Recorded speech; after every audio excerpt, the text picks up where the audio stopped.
Car service ಸೆಂಟರ್ನಲ್ಲಿ ಅಗ್ನಿ ಅವಘಡ ಸಂಭವಿಸಿದೆ. ಈ ದುರಂತದಲ್ಲಿ 20 ಕಾರುಗಳು ಬೆಂಕಿಯಲ್ಲಿ ಸುಟ್ಟು ಭಸ್ಮ ಆಗಿದ್ದಾವೆ. ವಿಜಯಪುರ ನಗರದ ಎಚ್ಎಂಕೆ ಕಾರ್ ಸರ್ವಿಸ್ ಸೆಂಟರ್ನಲ್ಲಿ ಬೆಂಕಿ ಅವಘಡ ಸಂಭವಿಸಿದೆ. ಇನ್ನು ಈ ಬೆಂಕಿ ದುರಂತದಲ್ಲಿ ಅನೇಕ ಕಾರುಗಳು ಸುಟ್ಟು ಕರಕಲಾಗಿದ್ದಾವೆ.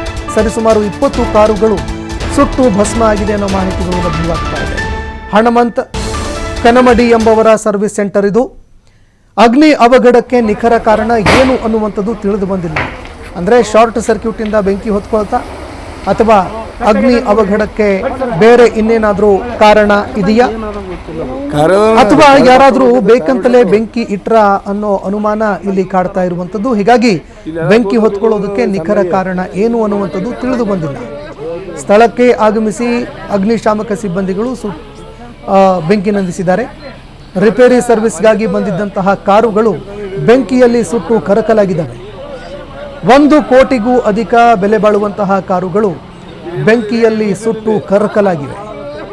35 ಲಕ್ಷ ರೂಪಾಯಿ ಮೌಲ್ಯದ ಬಿಡಿ ಭಾಗಗಳು, ಅಂದರೆ ರಿಪೇರಿ ಮಾಡೋದಕ್ಕಂತ ಬಿಡಿ ಭಾಗಗಳನ್ನು ತಂದು ಇರಿಸಿದ್ರು.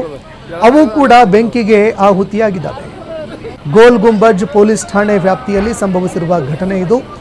ಇನ್ನು ಬೆಂಕಿ ಹೊತ್ತಿ ಉರಿತಾ ಇದ್ದಂತೆ ಇಡೀ ಗ್ಯಾರೇಜ್ ಸುಟ್ಟು ಕರಕಲಾಗ್ತಾ ಇದ್ದಂತೆ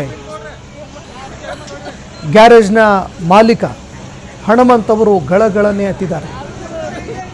ತಾನು ನಂಬಿ ಜೀವನ ಮಾಡ್ತಾ ಇದ್ದಂತಹ ಗ್ಯಾರೇಜ್ ಬೆಂಕಿಯಲ್ಲಿ ಸುಟ್ಟು ಉರಿತಾ ಇದ್ದಂತೆ ಮಾಲೀಕ ನೋವು ತಡೆಯಲಾಗದೆ ಬಿಕ್ಕಿ ಬಿಕ್ಕಿ ಎತ್ತಿದ್ದಾರೆ.